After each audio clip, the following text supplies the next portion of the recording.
But we're not going to be talking about a few things. We're not going to be talking about sharks and electrocutions. We are not going to be going through Tony Evers' 40-minute playlist and swaying to the music. We're not going to be talking about Jewish space lasers or Arnold Palmer's putting game. That's the other event down the road. The reason we're having this conversation, though, is that despite the clownishness, the stakes are so serious. This is election, again, not about the normal divisions in American politics, but about things like decency and democracy, the rule of law, whether or not we're going to shred the Constitution, and whether or not America will continue to be a shining city on the hill to the rest of the world. I don't think our guests tonight need any introduction, so I won't spend some time, but I do want to say this. Political courage is vanishingly rare in our world today. And I know of very few people more courageous than Liz Cheney.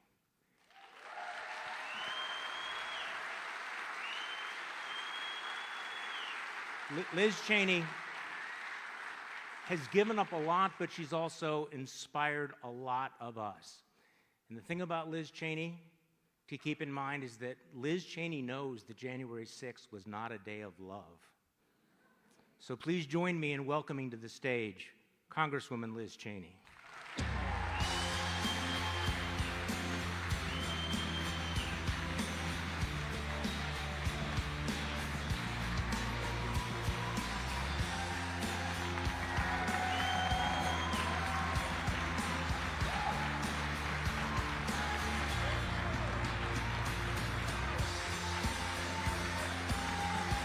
Thank you, Liz. And it is my great privilege and honor to introduce to you tonight someone who is here precisely because she believes we have to put country over party, the next President of the United States, Vice President Kamala Harris.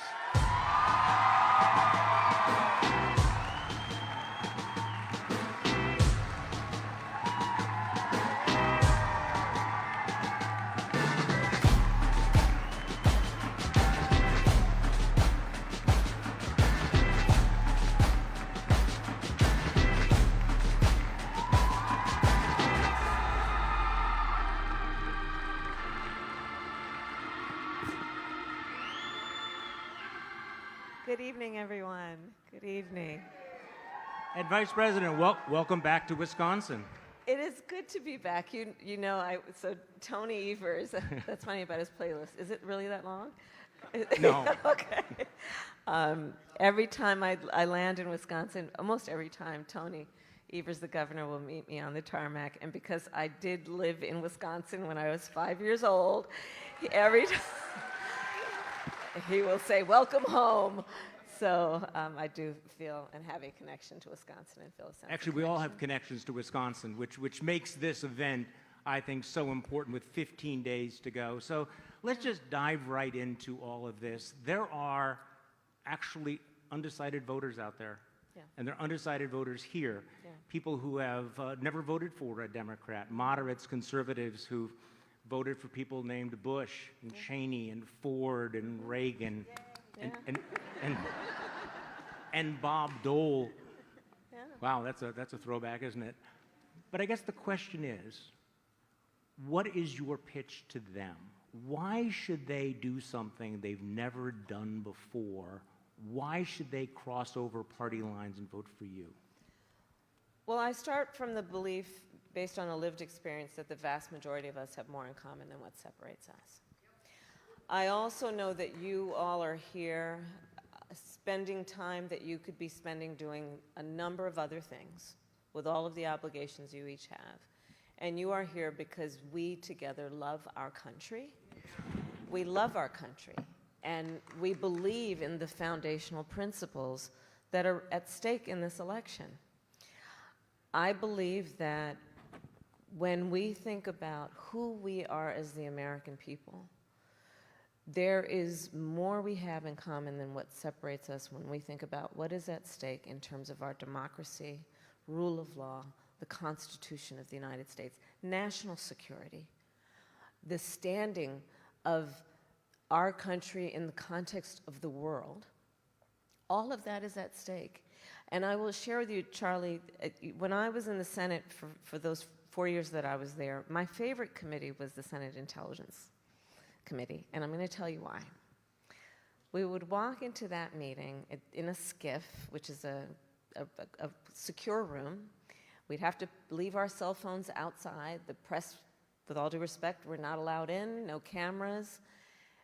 People would walk in, Democrats and Republicans, take off their suit jacket, roll up their sleeves, and we'd dispense with who was a Republican and who was a Democrat. We were all Americans. We were all in that room with one singular purpose: to concern ourselves as our highest priority with the security and well-being of the United States of America. I think those things are at stake in this election.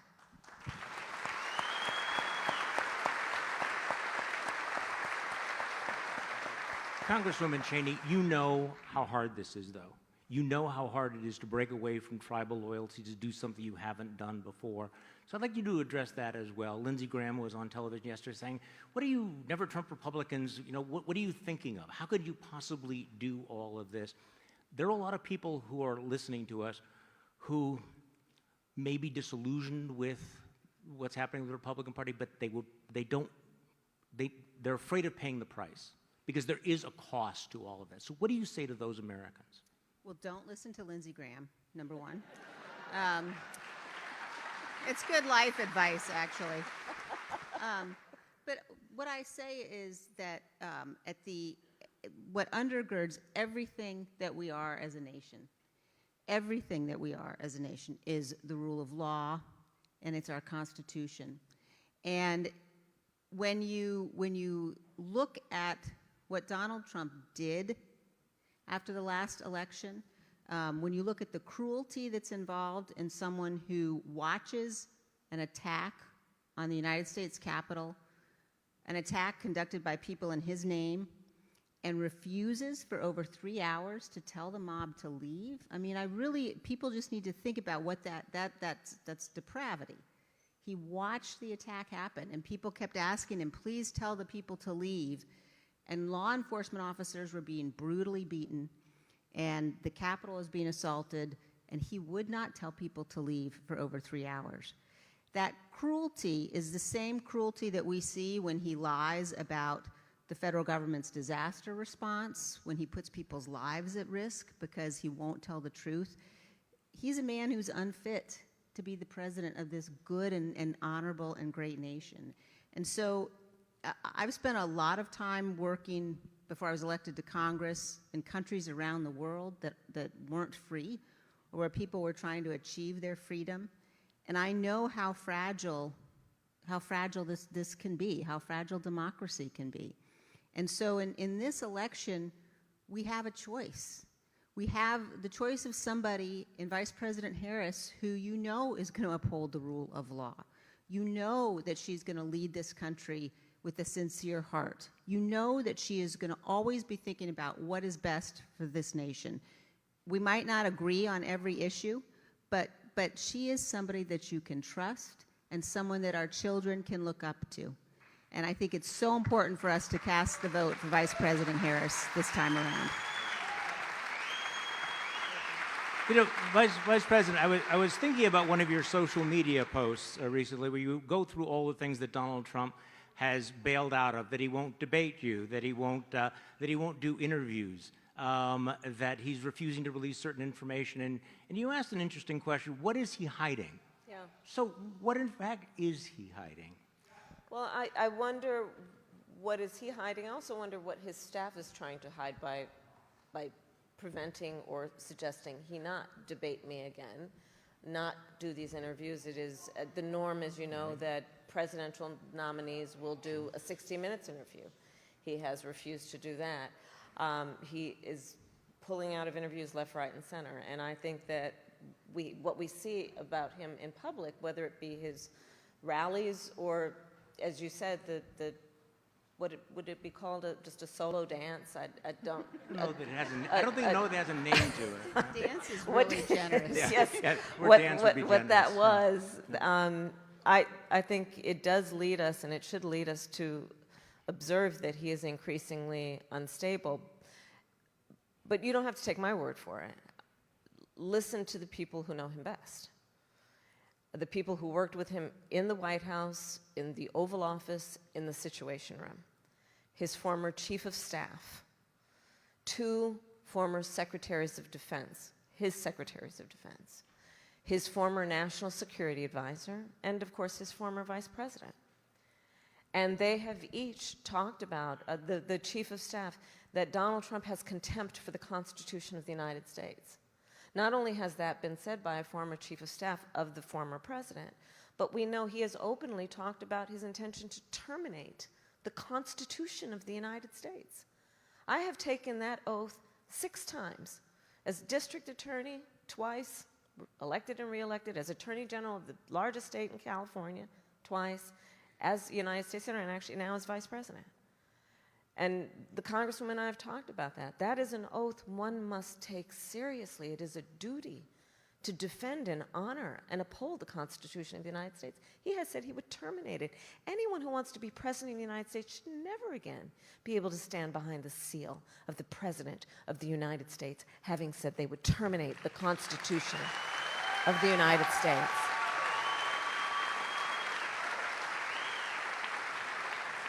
And again, most recently, the report is that the former chairman of the Joint Chiefs of Staff, a decorated general, said of Donald Trump that he is fascist to the core.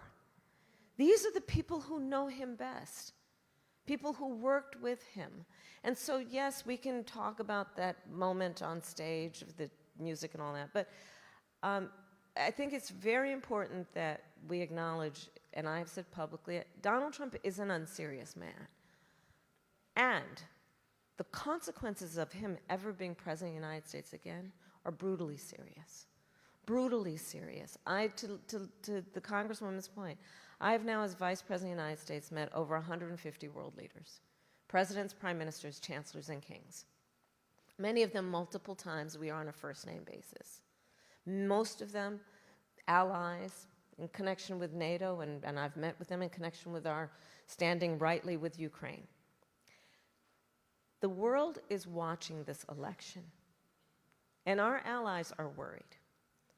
Because the reality is that when we as the United States of America walk in these rooms around the world, we walk in chin up, shoulders back, with the earned and self-appointed authority to talk about the importance of democracy and rule of law.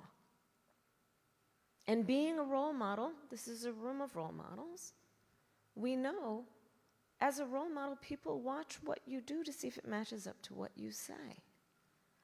One of my very real fears, Charlie, to be candid, is I hope that we as the American people fully understand how important America is to the world.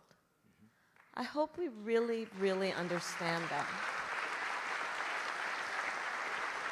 Because this is about what will happen to and with us as Americans, but it will impact people around the world. Let me follow up on that, Congresswoman, because I was on a podcast recently with another pundit who was saying that she was afraid that America was sleepwalking into authoritarianism, that American voters were not sufficiently alarmed. And as the Vice President just said, the former chairman of the Joint Chiefs of Staff just said that Donald Trump was the most dangerous threat facing the country. Do Americans in this last 15 days, do they understand that, and what has to happen in the next 2 weeks for them to really understand the danger? Yeah, I think that they think they do. And, you know, one of the things I remind people is that although not every Republican who is casting a vote for Vice President Harris will say publicly that they are, there's clearly, you know, a threat associated with that in some instances. But millions will. And they will do that for a whole range of reasons, but what you mentioned is so important. I mean, when I think about, the first time I ever voted was for Ronald Reagan. I've known presidents well, obviously, particularly I know Vice President well, in addition to Vice President Harris.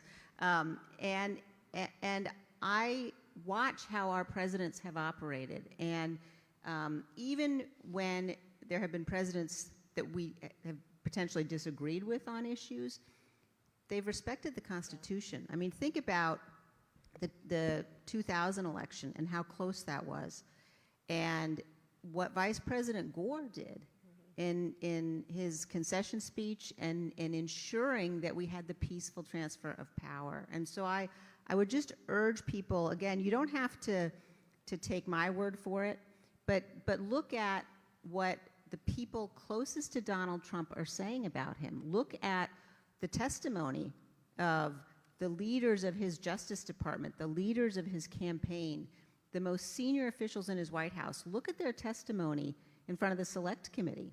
You know, they're the ones that told us everything that we know about his plan to overturn the last election, about what he did watching the attack from his dining room. We've never faced a threat like this before, and I think it's so important for people to realize this republic only survives if we protect it, and that means putting partisan politics aside and standing up for the Constitution and for what's right and loving our country more. Do you think we'll be hearing more from some of those folks in the next 15 days? The generals, the chiefs of staff, the people who really understand exactly how unfit Donald Trump is? I do. I also think that, you know, that they have been very clear so far. I mean, Yeah. you've had hundreds of national security officials who served in Republican administrations endorse the vice president. Yeah. And all of the things that you know, the fact that these people aren't endorsing, the fact that Vice President Pence was the most loyal person there was to Donald Trump, he won't endorse him because he knows Donald Trump asked him to violate his oath of office. Now, that should also give you a lot of pause about J.D. Vance. J.D. Vance is there because he will do what Donald Trump wants, and that makes him a particular danger to the Republic as well. And I'll add to that point.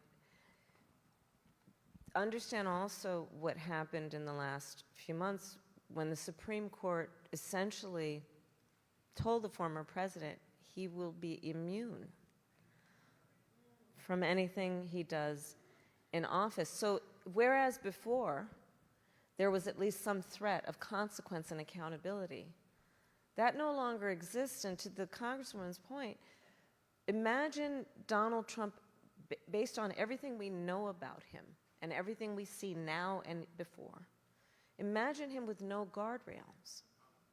Because all of those folks who worked with him before, they're not those who held him back, who attempted to ensure that he would follow the law, are no longer there. And we have the Supreme Court decision. So the stakes are very high. Okay, let's go to the audience for some questions. We have some undecided voters who have some questions for you, Madam Vice President. Let's go to Lisa Brockman from Madison. Lisa is a small business owner. Hi. Good evening. Thanks Hi. for taking my question. I have a question on reproductive freedom. Yeah.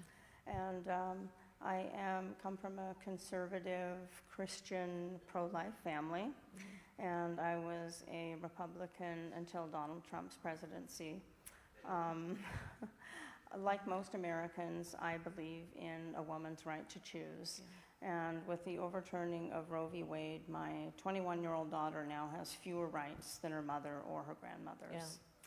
I no longer recognize the Republican Party.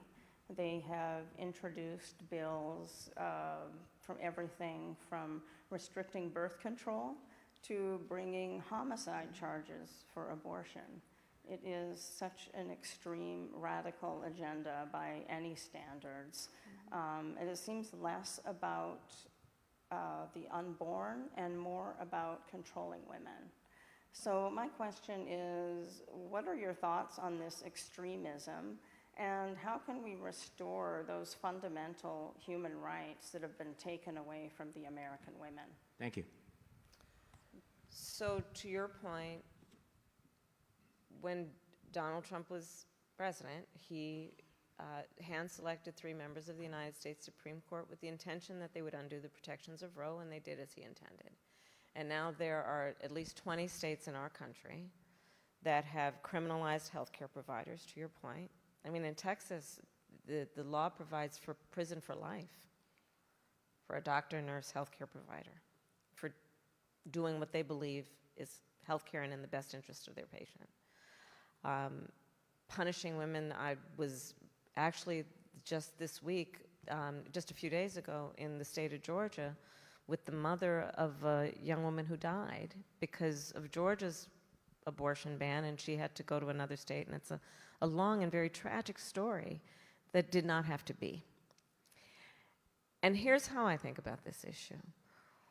One does not have to abandon their faith or deeply held beliefs to agree that the government, these folks in a state capital, much less Donald Trump, should not be making this decision for her. If she chooses, she will talk with her priest, her pastor, her rabbi, her imam, but not the government. And I also have found, though, since the 2 years that the Dobbs decision came down that this happened, I have had conversations with a number of people who were opposed to abortion and remain opposed to it, but did not intend for the harm that we are seeing to happen. And I think as this decision came down and we are seeing the harm, there are more and more people who are agreeing that this should not be the government making this decision for women and their families. And the way that we will address this is eventually Congress needs to pass a law restoring those protections. And we need to agree that in our society, you know, we should not have laws that are treating people in a way that is causing such harm. I'll give you another example of the harm that is going on. I started my career as a prosecutor. I have prosecuted everything from low-level offenses to homicides. But one of the reasons I became a prosecutor is because when I was in high school, I learned that my best friend was being molested by her stepfather. And so I said to her, you have to come live with us. I called my mother. My mother said, of course, and she did. And I made a decision early in my life that I wanted to do the work that was about protecting vulnerable people. There are some of these bans that include no exception for rape or incest. I have specialized in those kinds of cases. And the notion that we would tell a survivor of a crime that is a violation to their body, that they have no right to make a decision about what happens to their body next, I mean, I think that's just unconscionable. I think it's immoral. And so this is one of the issues that is at play. And when this issue has been on the ballot since the Dobbs decision came down, in so-called red states and so-called blue states, the American people have voted for freedom. Congresswoman Cheney, I'd like to get your thoughts on this as well.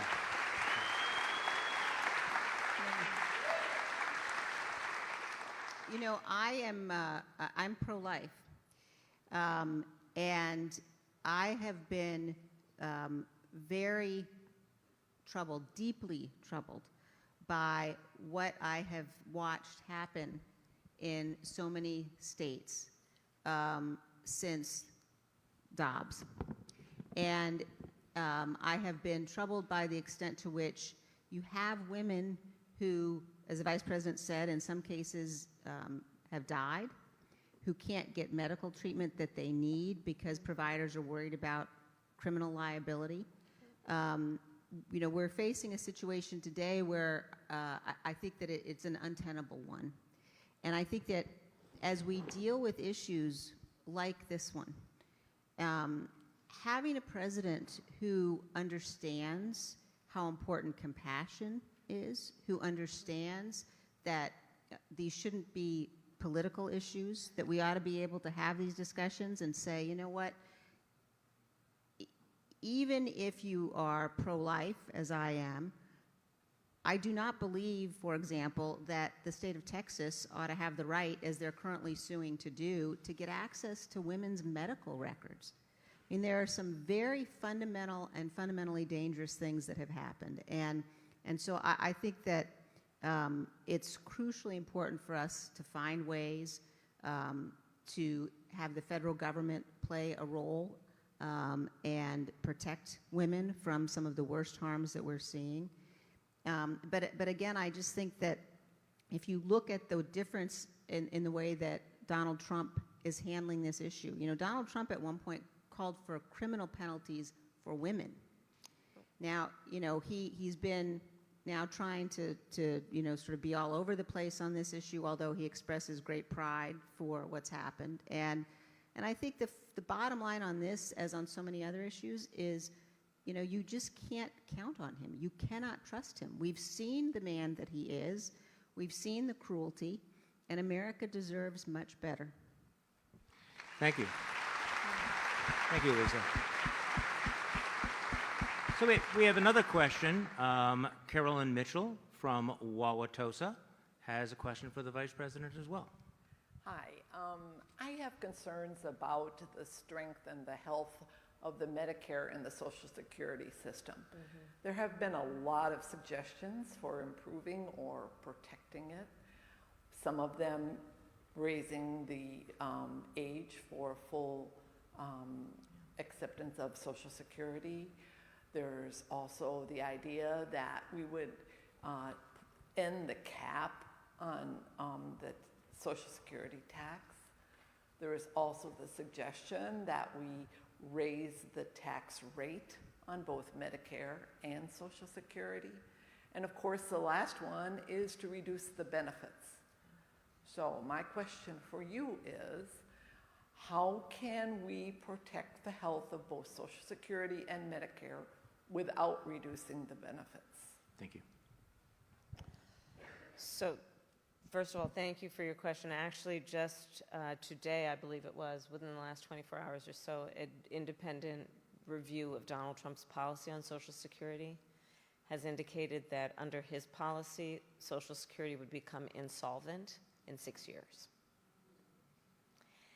And what I and you and I think most of us know is that we have many, many seniors in our country where their Social Security check is their only form of income. It's everything and the only thing they have to live on, to pay rent, groceries, all of that. And so we must protect Social Security. If you look at Donald Trump's Project 2025, the plan that they have if he is elected or re-elected president, it would attack Social Security, it would attack Medicare. And back to the point about just what is in the interest of dignity. The President of the United States should have as one of their highest concerns the dignity of the American people. And in particular, those who have lived a productive life, who deserve to be able to retire and go into their senior years with the dignity of not worrying about whether they're going to have a roof over their head or be able to eat. So my plan includes what we need to do to strengthen the solvency of Social Security. It includes what we're going to need to do and work with Congress to make sure we're putting more into it. And it cannot be about cutting benefits, because right now those benefits are barely adequate as it is. What we must also do is continue to strengthen Medicare around what we've been working on, which is to allow Medicare to negotiate prescription medication costs for our seniors. So in the last 4 years, we have now capped the cost of insulin at $35 a month for seniors. This is a huge issue for so many who have otherwise either taken a bus trip to Canada to try and get their prescription medication. You're smiling, you know what I'm talking about.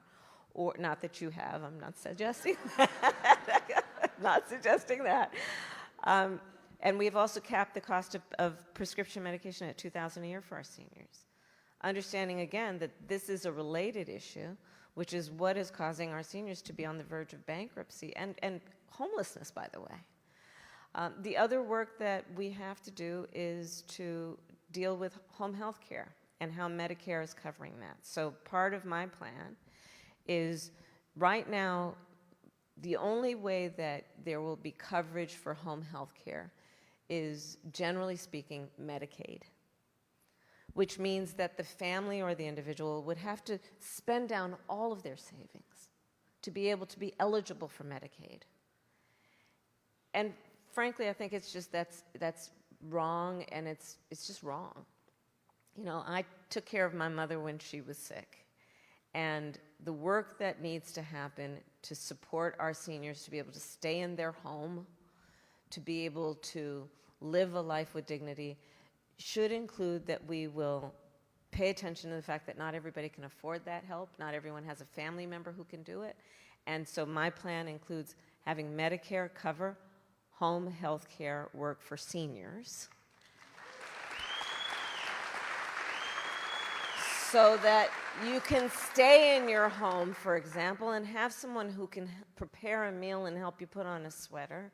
But the core point being dignity, and understanding that we should not have a society that allows or requires our seniors to go into poverty in order to qualify for the care that they may need, that I think we most would agree should provide.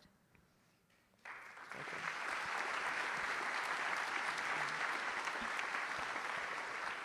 And we have another question from the audience from Dan. Dan Boberell, who is a retired school teacher, taught at MPS, and now lives in Waukesha. Again, a genuinely undecided voter, I understand. Thank you. Come on, Good Dan. evening. What did you say? I was told I was going to be an alternate, so I was a little worried about getting my question, but Take your time. Take your this time. is a question. I actually retired from MPS, but I currently teach, and I teach at a private Catholic school. I'm a Catholic, but I've also been pro-life, pro-choice, depending, but I have 5 daughters, and I think it's my duty to continue with the children I teach as well, to see that we need to respect women, and I've really come to the conclusion that this toxicity that exists is just rather embarrassing, and as a lifelong Republican, who I thought your father would be a great president. Thank you. Not to say George wasn't, but I've come to this realization, and it's been very difficult. So my big question was for the future of my children, and also students that I encounter, and try to show that we have to have some kind of civility, like we did back in the 80s when Ronald Reagan and Tip O'Neill, of course, could talk about things and solve problems, and now it's trying to get one better than the other. And so I'm just wondering, in your position now, how to convince people like me, who some of my siblings might be questioning what I'm doing here, but I think, like you said, we have to be courageous, and that's what I'm trying to be. And so what do you think we can do in the last 15 days, or you can, or Madam Vice President, what you can do to try to get some of these people to cross over? I know you already said that. Some of them probably won't say who they're voting for, but or something I could take with me to say, this sounds very good, or we ought to at least listen to this. To reduce the toxicity? Is Yes. that- okay. Yeah, I think that you know, you've really put your finger on something that's so important, and you see it as a teacher. You know, any of us who are around young children, I see it as a mom. My kids aren't so young anymore, but you know, when they look at how elected officials, and in particular how Donald Trump is conducting himself now, that's not a lesson that anybody would look up to. And I think about it often from the perspective of the men and women who've worn the uniform of our country and who have sacrificed so much for our freedom. All of us have an obligation to be worthy of that sacrifice. And in this,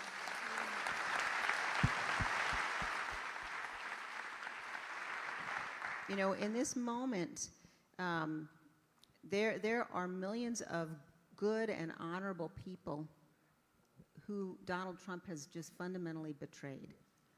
And I think it's so important for people to think about this from the perspective of, you know, the decision to give somebody the power of the presidency means that you're handing someone the most awesome and significant power of any office anywhere in the world. And you have to choose people who have character, choose people of good faith. You know, the framers knew this. The framers knew that it was so important that, you know, we take an oath, but that also fundamentally you had to have people of character. And Donald Trump has proven he's not one of those people by his actions. So, you know, what I say to people is, look, for us to get back to a time where we are actually having policy debates and discussions and disagreements, we have to protect what undergirds all of this. And what undergirds all of it is the Constitution. And we have to be willing to say, as a nation, we're better than partisanship. You know, and I say this as someone who spent a lot of years engaged in partisan battles. And there are important debates we have to have. But if we allow someone, again, if we give him the power again to, you know, do all of the things he tells us he's going to do. He says he'll terminate the Constitution. He says he'll deploy the military against the enemy within.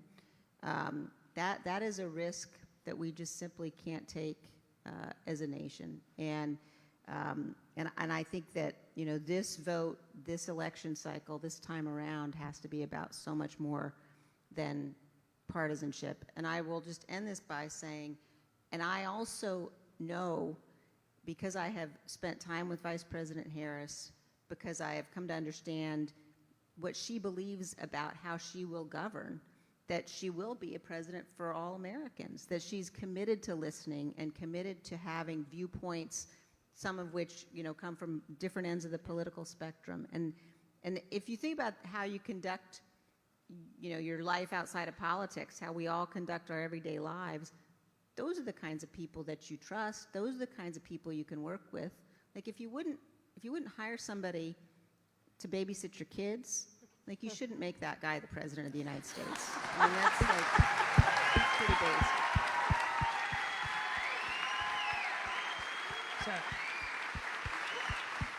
So, Madam Vice President, this question goes to the heart of our discussion tonight, because it is not about politics. It's not about left versus right. We're talking about the culture and the impact, the coarsening of the culture, the way in which we have been taught to fear and hate one another, and how our debates have just devolved into sort of trolling one another. How do we get back from that? So I think that Dan raised, and Charlie, your point is really also hitting on, we have to tap into and rejoice, frankly, in the spirit of who we are as Americans. And we are an ambitious people. We have aspirations. We have dreams. We are optimistic by nature. And we, I think, value certain qualities in our leaders. To your point of being a teacher, those of us who are parents or parent in any form, the notion over the last several years coming from Trump and those who follow him, meaning people like who he's running with, not his voters, but just others, the notion that the measure of the strength of a leader is based on who you beat down is just wrong-headed. I think most of us would agree that the real measure of the strength of a leader is based on who you lift up. I think most of us would agree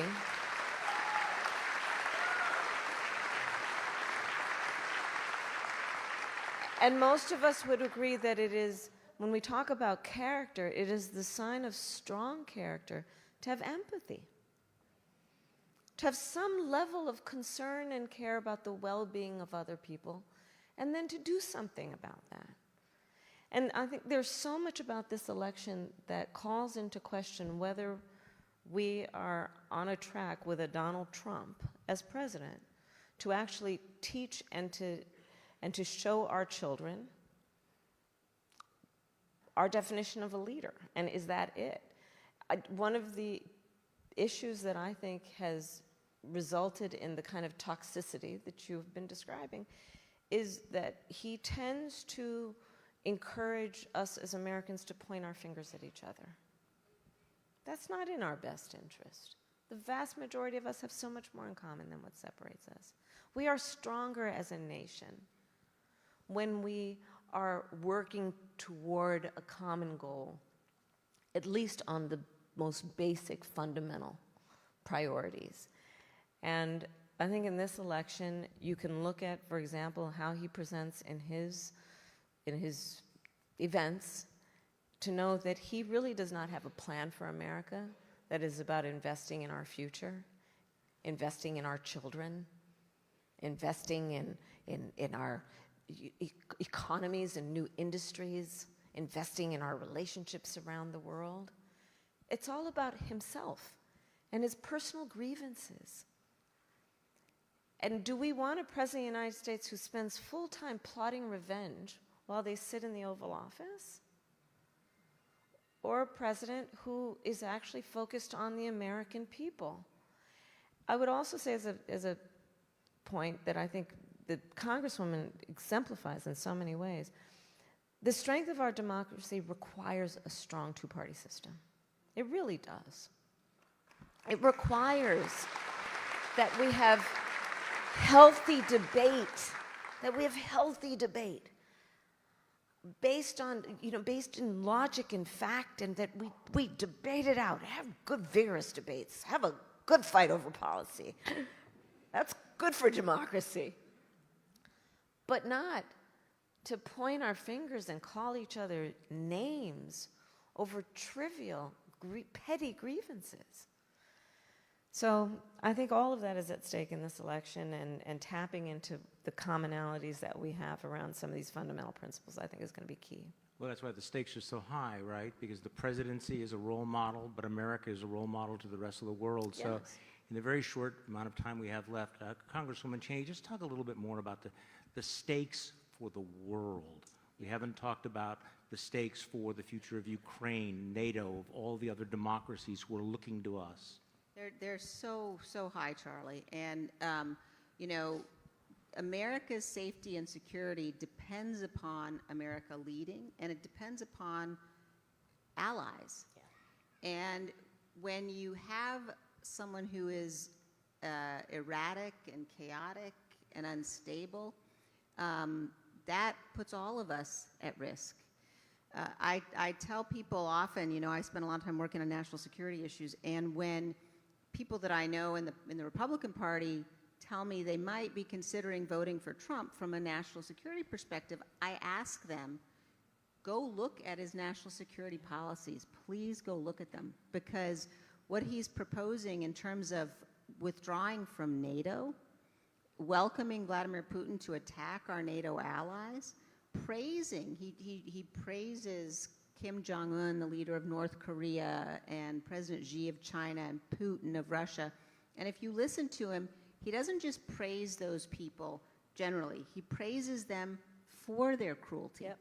for their tyranny. Yep. That's not who we are as a nation. It's not who we are. And the world needs us to be better, and our own security and our own freedom requires that we have a president who understands America has to lead, and that our strength comes both from our greatness and also from our goodness. And that's Vice President Harris. You get the last And word. just to, thank you. You get the last word. But just as a point of emphasis on this important point, understand that this is an individual, Donald Trump, who is easily manipulated by flattery. And we've seen that. Don't forget, he dared to even consider inviting the Taliban to Camp David. Remember all this, the love letters with Kim Jong-un. Let's remember what we just most recently, what was reported. During the height of COVID, Americans were dying by the hundreds a day. Nobody could get their hands on COVID tests. You remember what that was. During that time, he secretly sent COVID tests to Vladimir Putin for his personal use. on the issue of Ukraine. He says, oh, well, I'd solve that in a day. Well, I don't think we as Americans think that the President of the United States should solve an issue like that through surrender. And understand that's what would happen. Understand that's what would happen. Vladimir Putin would be sitting in Kyiv if Donald Trump were president. And understand what that means.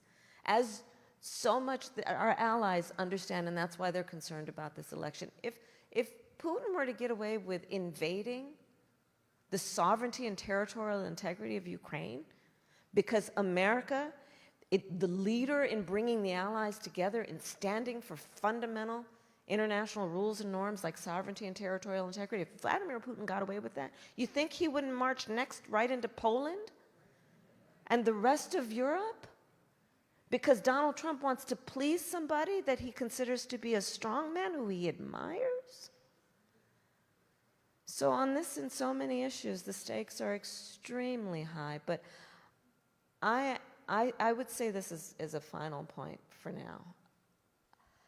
This is not as much an issue of what we are against as what we are for. And I'll end my point where I started. We love our country. And our country is worth fighting for. And that's how I think of this. Our democracy will only be as strong as our willingness to fight for it. And you all are taking your time out of your lives to be here because we, I think, agree on that among the most fundamental principles at stake. And I thank you for the time you've taken, and I hope to earn your vote, by the way. Thank you. Thank you.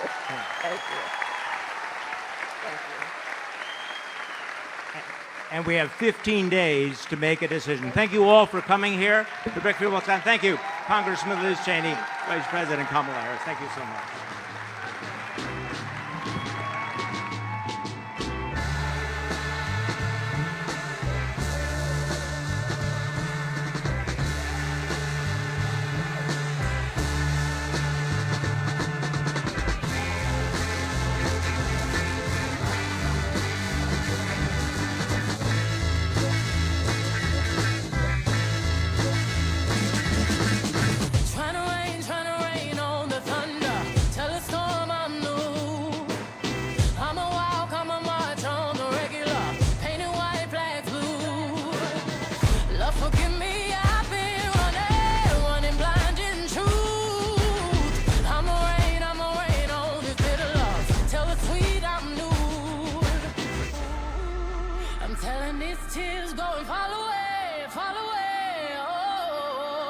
May the last one burn into flames.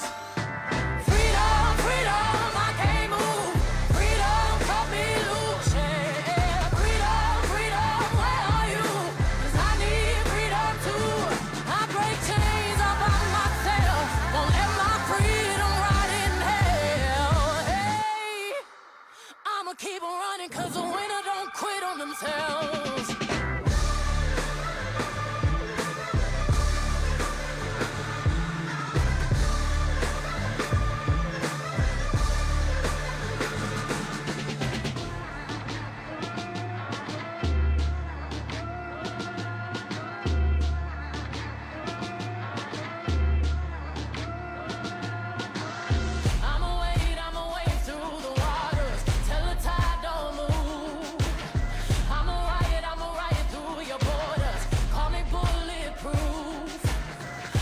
Forgive me.